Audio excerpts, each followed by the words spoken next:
Bonjour à toutes et à tous. Alors, moi, je m'exprimerai sur les questions des finances de l'ESS et du monde associatif tout à l'heure, au moment du vœu qu'on présente sur les libertés associatives. Je voudrais centrer ma prise de parole maintenant sur le cœur de ma délégation, qui est les transformations écologiques et sociales des politiques publiques. Et pour ça, je vous propose qu'on regarde notamment à partir de la grille d'analyse que porte I4C, qui est l'Institut de l'économie du climat, qui a rendu l'année dernière un rapport sur le panorama des financements climat des collectivités locales.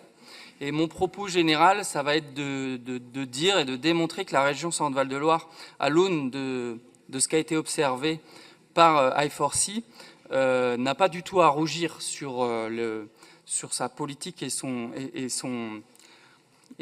sa partie climatique, mais elle est d'une part en partie empêchée et d'autre part aussi face à ses propres contradictions et ses propres responsabilités. I4C s'appuie sur 4 leviers pour financer la transition écologique: le recours à la dette, les ressources propres et la fiscalité locale, l'appel au financement extérieur et notamment à l'État, et puis la redirection de ses propres budgets.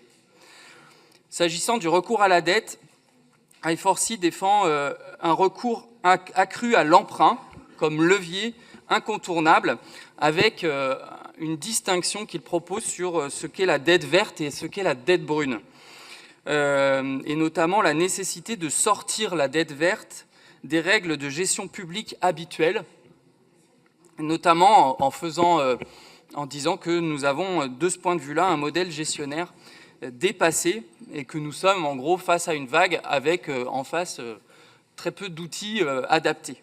Et que moi, ça m'interroge sur le fait que je considère qu'aujourd'hui, il faut qu'on réinterroge, voire qu'on remette en cause le seuil des 9 ans de capacité de désendettement sur la dette verte de notre collectivité, à l'instar de ce que propose I4C.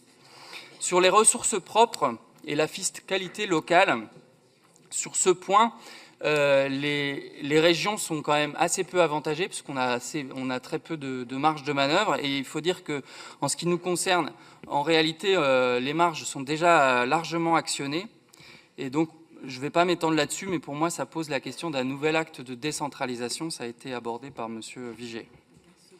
Ensuite, sur le troisième levier, c'est le recours au financement extérieur. Alors I4C insiste beaucoup sur les financements de l'État, le fonds vert notamment qu'ils font. Ils déplorent non seulement la diminution, mais le manque de stabilité et de prévisibilité des financements de l'État.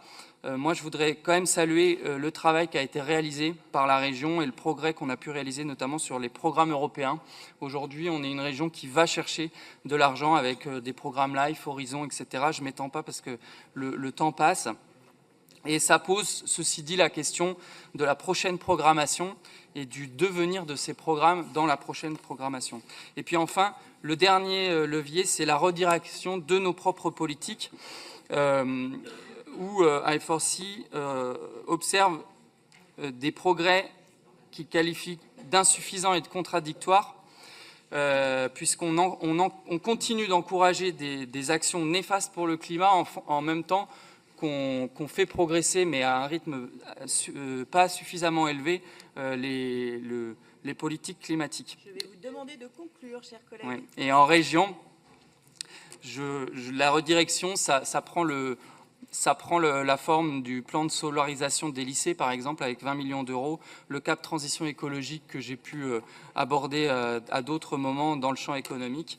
Et la contradiction pour nous qui demeure, par exemple, c'est ce prêt d'1 million d'euros pour Ryanair à Tours, où on est en même temps qu'on construit des politiques climatiques d'une main, on favorise des politiques néfastes de l'autre. Voilà, merci.